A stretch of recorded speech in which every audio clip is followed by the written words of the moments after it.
সময় হলো জীবনের সবচেয়ে মূল্যবান সম্পদ, যা একবার চলে গেলে আর ফিরে আসে না। আমরা সবাই জানি যে প্রতিটি মুহূর্তই আমাদের জীবনের পথকে গড়ে তোলে, কিন্তু আমরা অনেক সময় বুঝতে পারি না যে সময় নষ্ট করাটা কিভাবে আমাদের সাফল্য এবং শান্তি থেকে দূরে সরিয়ে দেয়।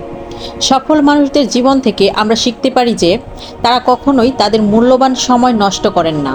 সময়ের সঠিক ব্যবহার জীবনের প্রতিটি ক্ষেত্রে গুরুত্বপূর্ণ, আর সময়ের অপচয় শুধু আমাদের স্বপ্নগুলোকে ধ্বংস করে না, বরং আমাদের জীবনের গতি এবং স্থিতিও নষ্ট করে দেয়।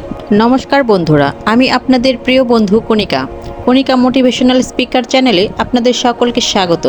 আজকের এই ভিডিওটি মন দিয়ে শেষ পর্যন্ত দেখার অনুরোধ রইল। চলুন এবার শুরু করা যাক। সময় মূল্যবান এবং এটি সঠিক ব্যবহার করতে হবে, কিন্তু আমরা সময় নষ্ট করার ক্ষেত্রে খুব পারদর্শী, বিশেষত যখন এমন কিছু আসে যা আমরা করতে চাই না। কিন্তু এটা বলা যায় যে আমাদের কেবল একটি জীবন আছে, তাই তার প্রতি সেকেন্ড মূল্যবান হওয়া উচিত। এটি সত্য যে সময় কারো বন্ধু নয়, হয়তো এটা খুব দ্রুত, নয়তো এটাই খুব ধীর গতিতে চলে, কিন্তু পরিশেষে এটি আমাদের হত্যা করে। সুতরাং কিভাবে আমরা আমাদের সময়কে আরও কার্যোপযোগী করে তুলতে পারি সে বিষয়টা জেনে রাখা খুব জরুরি। প্রথমত, গুরুত্বহীন জিনিসের উপর সময় নষ্ট করা বন্ধ করতে হবে। আমরা সবাই কখনো কখনো এই ভুলটা করে থাকি। আমরা অনেক সময় এমন কিছু করতে ব্যস্ত হয়ে যাই যা করা ততটা গুরুত্বপূর্ণ না যতটা সময় আমরা ওই কাজের পেছনে ব্যয় করি। কিন্তু জীবনে কিছু অর্জন করতে হলে অবশ্যই একটি লক্ষ্য থাকতে হবে, আর সেই লক্ষ্যকে পূরণ করার জন্য আপনি আপনার সর্বাত্মক সময় দিয়ে চেষ্টা চালিয়ে যেতে হবে। সেই লক্ষ্য পূরণ করতে আপনার কত সময় লাগবে সেই চিন্তা ভাবনা করে একটি নির্দিষ্ট সময়সীমা বেঁধে দিন এবং সেই অনুযায়ী কাজ করে যান। এভাবে আপনি অবশ্যই আপনার লক্ষ্যে পৌঁছতে পারবেন। আমাদের চারপাশে এমন অনেক কাজ রয়েছে যা আমাদের মূল্যবান সময়কে নষ্ট করে।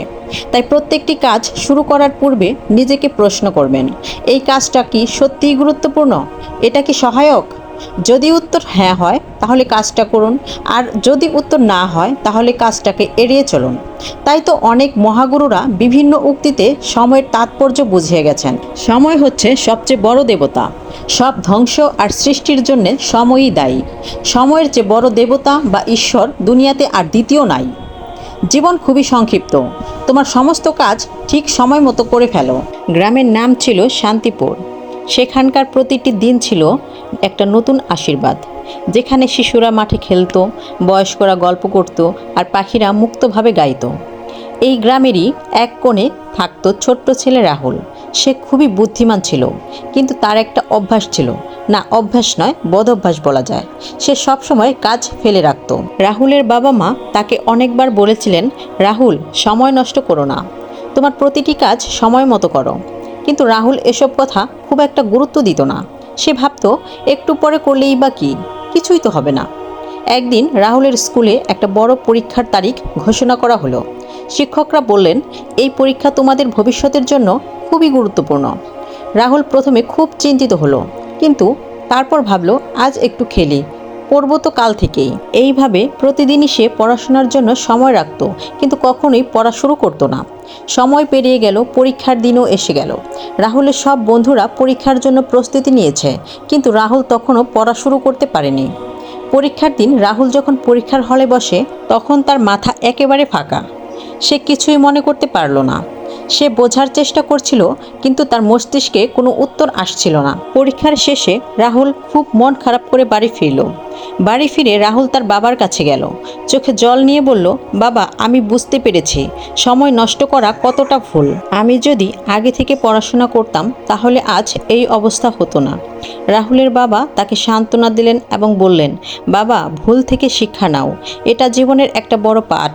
সময় নষ্ট না করে তুমি যদি প্রতিদিন একটু একটু করে কাজ করো, তাহলে বড় বড় কাজও সহজে করতে পারবে।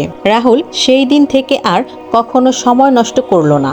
সে ঠিক করলো, প্রতিদিনের কাজ প্রতিদিনই করবে এবং সব সময় প্রস্তুত থাকবে।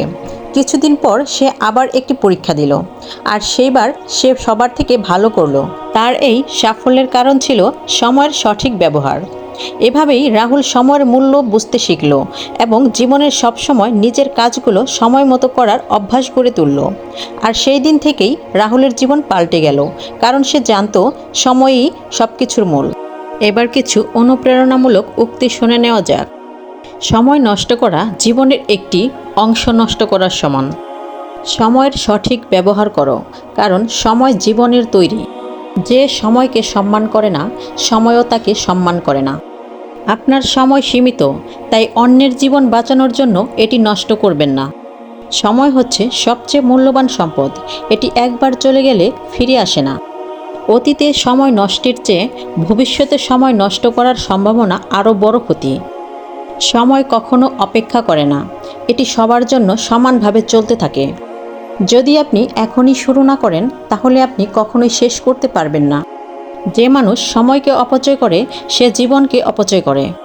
কোনো কিছুতে দেরি হয়ে যাওয়া মানে এটি অসম্ভব হয়ে যাওয়া নয়, বরং নতুন করে শুরু করার সুযোগ। ভিডিওটি ভালো লাগলে যারা এই চ্যানেলে নতুন, তারা অবশ্যই চ্যানেলটি সাবস্ক্রাইব করে বেল বাটনটি বাজিয়ে দিন নতুন ভিডিওর নোটিফিকেশন সবার আগে পেতে, এবং ভিডিওটি লাইক, কমেন্ট এবং শেয়ার করবেন। ধন্যবাদ।